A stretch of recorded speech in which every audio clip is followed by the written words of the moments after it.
Let's hear it for the 401 crowd. What's with 413, right? Rhode Island, all the way, baby! Woo! Tiny but mighty, Rhode Island. All right, let's bring it out. Did y'all park your car out in the parking lot? Right, get some coffee when you came in here, sitting down. All right. Take that, Nate Killian, right? Okay. We are in a series called Point of View, Encounters with Christ. It's about how your point of view can impact how you experience an event or a person. Now, in staff, depending on your point of view, this can create a lot of controversy. That's Liverpool versus Manchester City, Man City versus Liverpool. And I've been in the moments of for me, was very perplexing but strong arguments from one of those teams. That I think there's a lot of people in our church for whom this is the team that they'd be cheering for, right? Then it was, think of the Oscars recently. Best Picture was a biopic about a man, depending on your point of view. And that's what the whole movie asks. What's your point of view of Oppenheimer? Was he a scientific genius who helped us beat the Nazis to end World War II, or was he part of the warmongering system that led to the death of over 100,000 people? Or is he both? Or is he something completely different? It depends on your point of view. Think about this. What is this journey? Is this journey a terrifying journey towards a horrific death, inspiring tremendous fear? Or is this a spiritual moment? Reflecting on someone who created for us an opportunity to be reconciled to God at great cost. Does this inspire hope in you or fear in you? Does it inspire awe in you? Or is it just something that takes your breath away? It really depends on your point of view, doesn't it? And how we encounter Christ. We've been sort of looking at some people in the last 24 hours leading up to the death on the cross that encountered Jesus and what they taught us. Right? We looked at the religious leaders. We asked the question, how could religious people get to a point in their lives where they feel that violence and death was an answer to their religion? We looked at Peter. And we asked the question, what do I do when I really fail? How do I find forgiveness and a new direction in life, a new purpose, a new meaning? We looked at Judas and we asked the question, what am I overwhelmed by my shame? And I just want to die. How can I walk through that maybe to a new life? We looked at Pilate. We asked the question, what do we do when Christ shows up unexpectedly? And there's an intriguing element to who he is that we didn't anticipate. How could we maybe lean into that and discover something new about Jesus? Here's the thing. So far, these four, one of them's a group, but the four people that we've been looking at, they've been a little depressing, right? I mean, none of them have really made good decisions in the last 24 hours. We're going to end the series with somebody who is actually a shining light to us. Her name is Mary. And what Mary is going to, not Mary, the mother of Jesus, different Mary. Mary was a popular name back then. There's a whole bunch of them in the story of Jesus. But this Mary that we're going to look at, she's going to teach us that we can discover a deeper devotion to Christ in facing our crises of faith with him. And that's the plural. Because for those of us who have walked a long time in this journey of faith, we know the truth that you hit more than one crisis of faith. So how do we move through these crises with Christ to find a deeper devotion and maybe a new revelation of him? So God, I want to thank you for this opportunity to be here. I get to talk about Jesus. I just love that. Lord, what I want is a moment of inspiration that goes beyond me. Maybe one I'm not even aware of that happens in the heart and the soul of a person in a moment with you, where you speak so personally, so deeply that it brings about a change for someone. I love those moments, God, where I find out later that somebody started a new journey with you or they discovered a new direction in their journey with you because you spoke to them. So, Father, please speak. I ask this in the name of your Son, Jesus, whom I deeply love. Amen. So let's dive into the story. 6 days before the Passover celebration began. This is 6 days before the meal that we call communion. And we've talked about that meal. It's at that meal that Judas takes a motion to betray Jesus, and that Peter, Jesus has to confront Peter and tell him that he's going to fail. So leading up to this moment, Jesus arrived in Bethany, the home of Lazarus, the man he had raised from the dead. We're going to talk about that in this message. A dinner was prepared in Jesus' honor. Martha served, and Lazarus was among those who ate with him. Then Mary took a 12-ounce jar of expensive perfume made from essence of nard, and she anointed Jesus' feet with it, wiping his feet with her hair. And the house was filled with fragrance. So this is what the jars might look like. A 12-ounce jar would be a relatively big jar for this type of perfume. It would be, in this moment, it would have a topper on it sealed with wax. So opening it is a one and done, okay?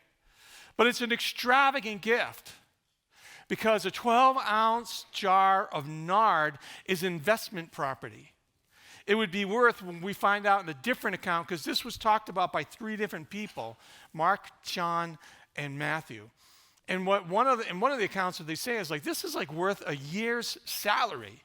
This is a 5-figure investment. So you buy something like this to hold on to it so that as its values increases, you're able to sell it and you're able to capitalize on the investment, maybe for your future or maybe for an important goal. It's extravagant and it's humble. Because at a party, you would find somebody who would often be the lowest person on the totem pole of household servants would meet all the guests, and then they would wash the feet of the guests. This is something Jesus does at the Passover meal. Because when you're walking around, your feet get really dirty, and in the ancient Mediterranean world, they reclined at their meals, and you just didn't want your head next to feet that smell bad or around that, at least at that level. But where a servant would kneel down with a towel around their waist and use water to clean his feet, Mary cleans it with this expensive perfume, and instead of a towel, uses her hair to dry his feet. And it's awkward. It's a showstopper moment. I don't know if you've ever been around something like this before, but what you experience in a moment like this is it often shines something on yourself, and the party gets feeling kind of weird at this point. And we learn later on, what we'll see is that it was a showstopper moment that made even the disciples feel awkward, the followers of Jesus. It's hard for us to really understand it.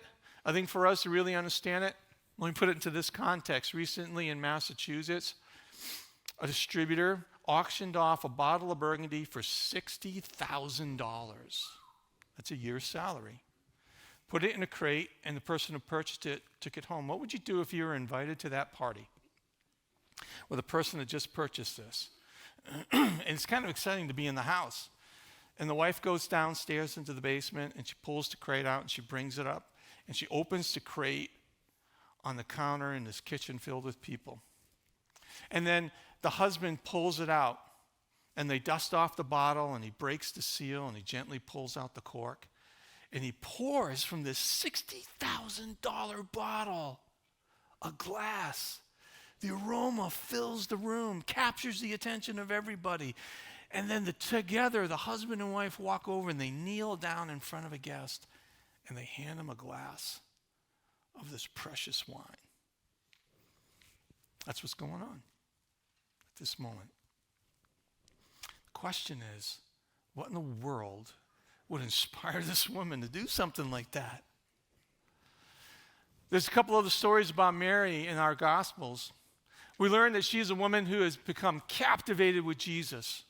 This is a different time as they went on their way. So this is a completely different time earlier on in the story of Jesus. As they went on their way, Jesus entered a village, and a woman named Martha welcomed him into her home. Martha is Mary's sister. Martha seems to be a hostess, right? Because we just heard her hosting a party for Jesus. And she had a sister called Mary who sat at the Lord's feet and listened to his teachings. But Martha was distracted with much serving, and she went up to him and said, "Lord, do you not care that my sisters left me to serve alone? So, okay, this is that idea, like, you get this new apartment, and you and your roommate, you're going to host a housewarming party, and the crowd's there, and you're out there, you're bringing out the drinks all the time, and you're cleaning up the mess, and you're bringing out the food, and your roommate is over on the couch partying it up with your friends, and this is when the steam valve breaks, right? Moment. And so she goes to Jesus, and she says, Lord, do you, Jesus, come on, do you not care that my sister has left me to serve alone? She's bringing in the big guns to come after Mary, right? Tell her to help me, because she's not listening to me. I'm going to go tell Dad. So there. But the Lord answered her, Martha, Martha, you're so anxious and troubled about so many things. One thing is necessary. Mary has chosen the good portion, which will not be taken away from her. It's interesting. First of all, the phrase, Mary was sitting at his feet, that's a euphemism, right? That's kind of like words that tell a deeper story. Really, that's a phrase of a student learning from a teacher. They sat at the feet of the master, okay? And what Jesus is showing is respect to women in a patriarchal society. He's teaching her, which was an unusual move in the first century. So Jesus is elevating women in this passage, showing their value to a society that has lost it by investing into her and teaching her. Martha could have been sitting there as well. And what I love about this, now you'll see whenever we have a passage up on the screen in the bottom right, we have these little letters, right? Those little letters represent different English translations of the ancient text. And America is filled with them because Americans always like to innovate. That means the English Standard Version. Whenever you're reading the Bible, especially you can do this for free on the Bible app, look at different versions and you'll discover something, because the ESV is one of the only ones that uses this phrase, the good portion that Jesus used. And the reason why others change it, because it doesn't mean anything to us. But it's a real important phrase. That phrase represented, what it meant was a part set aside for a specific purpose, especially a share in which a person has a vested interest. It was a share in a stock, a share in an investment, a share in a property. And what it represented was something valuable to you that you were holding on for your future security.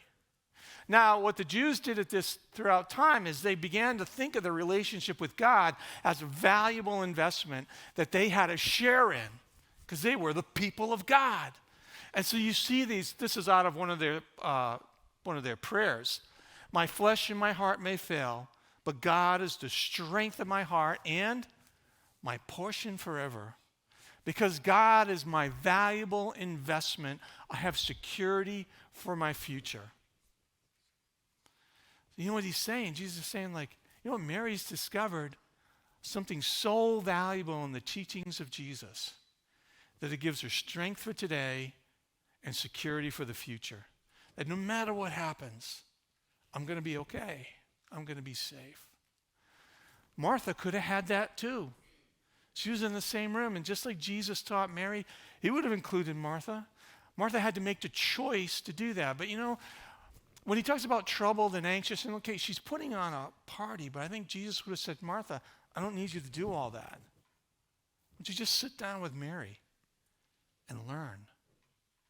And Martha represents her as, that idea is like, I don't have time to elevate. I don't have time to read the Bible. I've got school. I've got so much homework, and there's tests, and then I got colleges to pick from. And when you go to college, I don't have time to do that stuff. I don't have time to go to the campus group. I mean, come on, there's so much work that I have to do, and I got a social life to think of, and I just don't have time to do that. I got a sport that I'm invested in, or, I'm going to get married. I'm trying to find my career. I'm trying to get established in my career. I got to get up there. I got to be noticed by the boss, so I got to do the extra work, and oh man, it's so exhausting. I just want to go home and collapse, and I got to get up early in the morning to commute in, and then when you get married, now you got to think about someone else, and your time is now distributed out, and then you have kids, and you realize you have no time, right? No energy. Read the Bible. You got to be kidding me. Go to a faith group. When are we going to fit that into my life? And church, oh my gosh. By the time I get to church, it's over. I don't even know how that happened, right? Although I get up at plenty of time. And then the kids are getting older, and then you want to travel, and you want to catch up on all the things you didn't get to do, and you're thinking, I don't have time. You're anxious. You're troubled. And so you don't have time to breathe. Just open up the Bible. To let the words that are in it speak to you. To give you strength and hope and security and joy and all the powerful benefits of just sitting at the feet of Jesus and breathing them in and praying. I don't have time for that? Or is it really the one thing you should make time for because of all that it provides for the rest of the time? Mary found at the feet of Jesus something so valuable that it gave her strength for today and security for tomorrow, which helped her when she hit a moment of spiritual crisis. And here's the secret. We start off our journey with Jesus, it's intriguing, it's inspiring, it's hopeful, we get joy from it.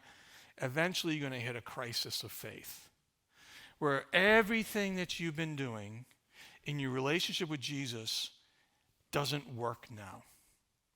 And God does not respond the way that you thought he would. Let me give you the story from Mary. I'm going to summarize a big story, okay? This is something we should really get into someday. Now, a certain man was ill, Lazarus of Bethany, the village of Mary and her sister Martha. It was Mary who anointed the Lord with ointment and wiped his feet with hair. So it's really important to John you understand that this is the same Mary. He's giving you some background on her. And her brother, whose brother Lazarus was ill. So the sister sent to him saying, Lord, he whom you love is ill. They love Jesus. They know Jesus loves him. This is what we call prayer. Jesus, something is going on in my life and I need you to respond.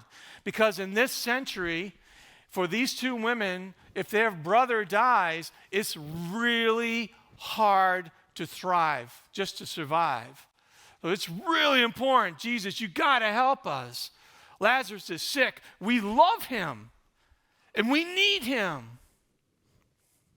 Now, Jesus loved Martha and his sister and Lazarus. So John really wants you to know this because it's confusing that when he heard that Lazarus was ill, he hung around for 2 days longer in the place where he was.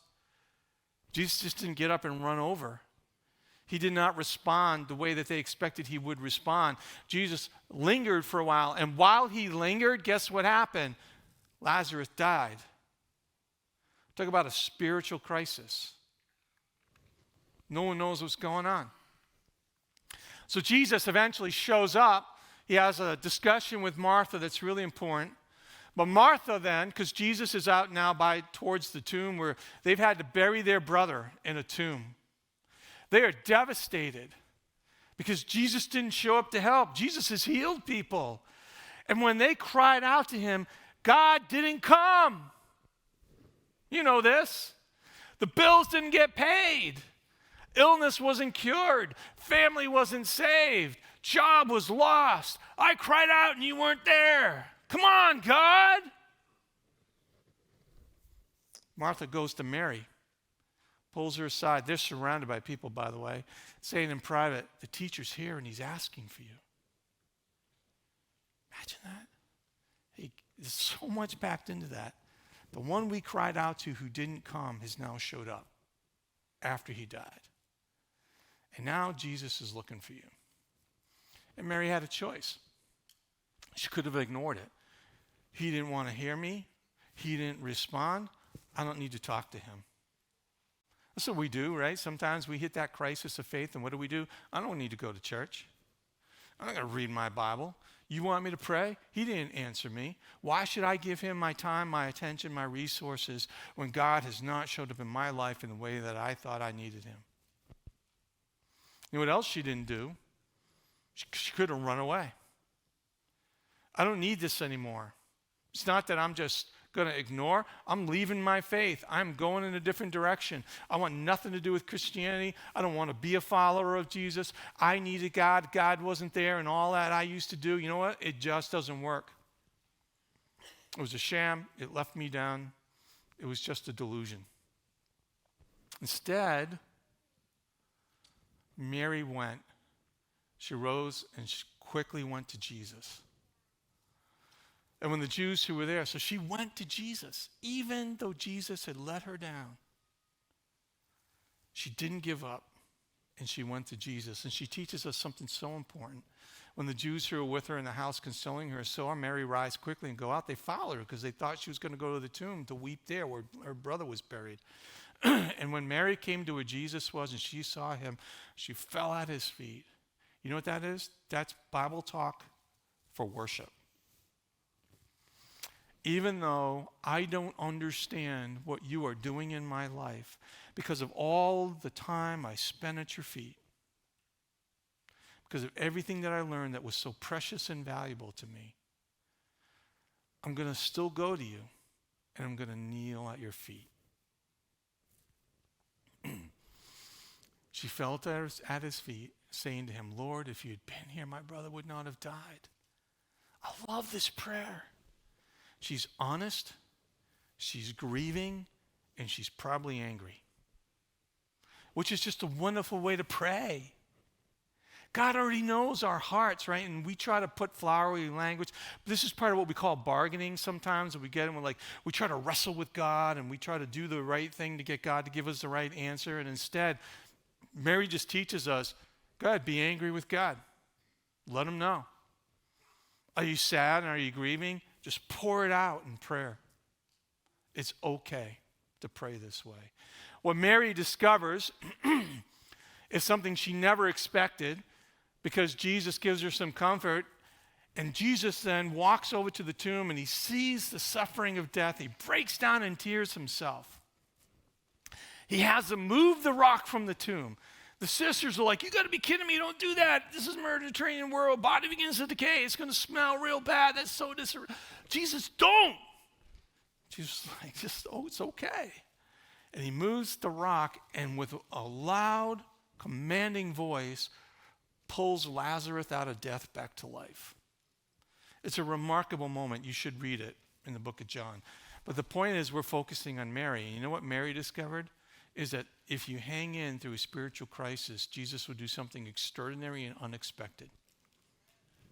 Well, sometimes what you get is a new revelation of Jesus. She saw the Jesus with a commanding voice who was able to raise the dead. And sometimes if you hang in there through a spiritual crisis, you're going to meet Jesus in a new way. Not the Jesus that you knew. Not like I like to say, not the little statue Jesus on your dashboard, right? The one that you can, like, is safe and fits in your pocket and that you can manage and control. But the Jesus who's so great, so powerful, so majestic, he scares you. Right? But it's the grand vision of Jesus that was only available on the other side of the crisis. Or you get a new direction in life. Mary's life was not the same. She met that Jesus, and then she goes to the experience we talk about later. You get a new direction in life, that Jesus pulls you through a crisis, and what comes out the other side is goals, ambitions, desires, priorities, all change, and your life heads in a new direction. Or there's a new you. That crisis changed your character. It matured you as a person. It developed your faith. It changed your relationships. And people look at you and you're not the same person who went into the crisis, but because you walked through it with Jesus out the other side, the new person that came out is so much better than the person who went in. And the only way that you could get there was by passing through a fire. All right? I mean, you've heard me say before that they purify gold by melting it. So the impurities rise to the surface and you can skim it off. And sometimes God's got to burn off the impurities through an experience in life that is painful, confusing even. But God meets you in it. If you've been spending time at the feet of Jesus, then you can walk through the crisis with him and come out the other side different. This is Mary. This is the woman we just started talking about. Captivated by Jesus, shaped by spiritual crisis. She's the woman that when Jesus shows up, this extravagant gift, right? This year's salary gift, $50,000, $60,000, $70,000, $100,000, right? Is just poured out on Jesus' feet. And then she's just cleans his feet with her hair. Not because anyone told her to do it, not because she was trying to make a statement, but just because her life had been changed by Christ to the point she just was inspired and moved to do this tremendous act. And everyone felt awkward. The disciples were indignant when they saw this. What a waste. This perfume could have been sold at a high price and the money given to the poor. They didn't understand what was going on. And so they criticized her for it. Because sometimes your devotion, people just don't understand it. And so they criticize you for the time you invest, the money you invest, the passion you have, and the life that you live, and the priorities of your life, because they don't get it. Sometimes even people who follow Christ don't get it. And aware of this, Jesus says to them, so again, Jesus comes to her defense. Why are you bothering this woman? She done something beautiful to me. I love this. It's like, do you not smell the aroma of her devotion wafting through the air, overwhelming our sweat, our dust, our smelly feet? This is the sweet, generous gift of her love and devotion to me. The poor you will always have with you, which is actually a quote or a reference to their scriptures. That's a different story. You're not always going to have me. Jesus knows that in 7 days he's going to be on a cross. Right? He knows that. He's been trying to tell them, but they haven't picked up on it. When she poured this perfume on my body, she did it to prepare me for burial, because that was something they did. That was another part of this investment, was you use these type of aromatics to cover the body so that while it decayed, the smell was disguised by these aromatics. This was a crazy moment for Jesus. I wonder at times if Jesus in his head wasn't thinking, the Father sent this woman to me to prepare me for what's going to happen in the next 7 days. Mary didn't know that. And then he uses this phrase we've been talking about, truly I tell you, and every time we've read it so far, it's been a hard statement.